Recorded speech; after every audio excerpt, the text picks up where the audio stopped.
حضرت عمر رضی اللہ تعالیٰ عنہ کا دربار لگا ہے. ایک شخص کو پکڑ کر لوگ لے آتے کہ شخص نے ہمارے باپ کو قتل کر دیا.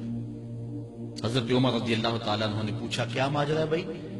اس نے کہا جی واقعی میں ان کے باپ کا قاتل ہوں، لیکن میں نے قصداً قتل نہیں کیا. ہوا یہ کہ میں ایک مسافر ہوں، جا رہا تھا، راستے کے اندر سبز چراگاہ تھی، میرا اونٹ بھوکا تھا، اس چراگاہ میں داخل ہو گیا. اس کے بوڑھے باپ نے پتھر اٹھایا اور میرے اونٹ کو مارا، اس کی آنکھ نکل گئی.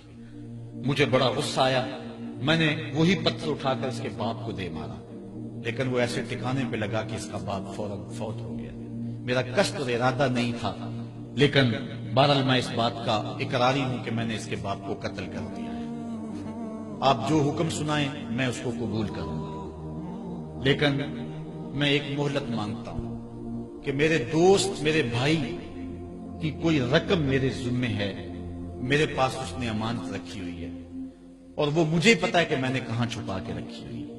اگر آپ فیصلہ کر دیتے اور میری گردن کاٹ دی جاتی ہے تو وہ امانت جو میں نے رکھی ہوئی ہے سنبھال کر کے میرے علاوہ کوئی جانتا بھی نہیں ہے تو وہ اس تک کون پہنچائے گا. اگر آپ مجھے 3 دن کی مہلت دے دیں تو میں جا کر کے اس کی امانت اس کو واپس کر کے پھر واپس آؤں گا. پھر یہ پھندا پھانسی کا میں اپنے گلے میں ڈلوانے کے لیے تیار ہوں. حضرت عمر رضی اللہ تعالیٰ عنہ نے فرمایا کہ کوئی شخص تیری ضمانت دے دے تو ہم تجھے چھٹی دینے کے لیے تیار ہیں. اس نے دائیں بائیں دیکھا، پورے مدینے میں اس کا کوئی شناسہ ہی نہیں تھا، واقف ہی نہیں تھا، ایک اجنبی شخص تھا. حضرت ابو ذر غفاری کھڑے ہو گئے، کہا حضرت عمر میں اس کی ضمانت دیتا ہوں. ضمانت دے دی گئی، وہ چلا گیا. تیسرے دن وعدے کا جو وقت تھا لوگ جمع ہو گئے، دربار لگ گئے، ابھی تک آنے والا نہیں آیا. لوگوں نے کہا ابو ذر تو نے غلطی کی ہے، ایک اجنبی کی ضمانت دی اور ابھی تک وہ نہیں آیا.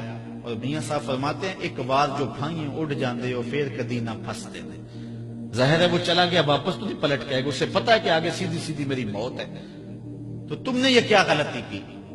خیر آپ نے فرمایا کہ اگر وہ نہ آیا تو یہ پھانسی کا پھندا میرے گلے میں ڈال دینا، لیکن بہرحال میں نے اس کی ضمانت دی. کچھ عرصہ بیتا کہ دور سے گرد و غبار اڑتا ہوا دکھائی دیا. جب صورت واضح ہوئی تو وہی شخص تھا. حضرت عمر فاروق رضی اللہ تعالیٰ عنہ کے دربار میں کھڑا ہو کہنے لگا حضرت کسی وجہ سے تاخیر سے پہنچا ہوں، معذرت چاہتا ہوں، اب جو حکم ہے پورا کیجیے.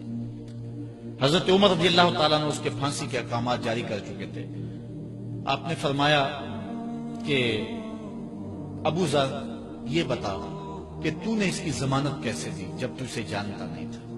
تو سن حضرت ابو ذر غفاری نے کیا کہا. کہا ایک اجنبی میرے محمد کے مدینے میں پناہ مانگ رہا تھا اور اس نے چاروں سمت دیکھا اور کوئی شخص نہیں تھا جو اس کو امان دیتا اور اس کی ضمانت دیتا، تو میں نے اس لیے ضمانت دے دی کہ نہ بھی آیا تو اپنی جان چلی جائے گی. کل کو یہ تو نہیں کہے گا کہ محمد کے مدینے میں کسی نے ضمانت مانگی تھی، پورے شہر میں کوئی ضمانت دینے والا نہیں تھا. اس کو کہا کہ انہوں نے تو ضمانت دے دی، میاں اب تو بتا کہ تو چلا گیا تھا، تجھے جانتا کوئی نہیں تھا، نہ پلٹ کے آتا تو تجھے کوئی پوچھنے والا نہیں تھا، تو تو نے یہ دوبارہ موت کے منہ میں کیوں اپنا سر رکھا ہے؟ تو اس نے کہا کہ میں نے کہا کہ ایک اجنبی کی ضمانت ایسے شخص نے دی ہے جو مجھے جانتا بھی نہیں ہے، اور اگر میں نہ گیا تو لوگ قیامت تک اجنبیوں پر بھروسہ نہیں کریں گے کہ اجنبی یوں سلوک کیا کرتے ہیں. تو حضرت عمر رضی اللہ تعالیٰ عنہ اس کے پھانسی کے احکام جاری کیے. تو جن کے باپ کو قتل کیا تھا وہ بیٹے کھڑے ہو گئے، کہنے لگے تاریخ کی کالک ہم اپنے منہ پہ ملیں گے، ہم بھی اپنے باپ کے قاتل کو معاف کر دیتے ہیں. یہ ہماری تاریخ ہے، یہ ہماری کہانی ہے. لیکن آج ہم کس جگہ پہ کھڑے ہیں اور کیا ہماری صورتحال ہے؟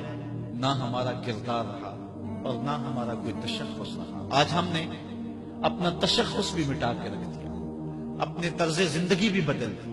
نہ ہماری باطن کی وہ روشنی رہی، نہ ظاہری وہ صورت رہی کہ ہم پہچانے جائیں کہ حضور کے غلام ہیں، بلکہ آج بھانت بھانت کی بولیاں بول رہے ہیں. اقبال نے کیا کہا تھا؟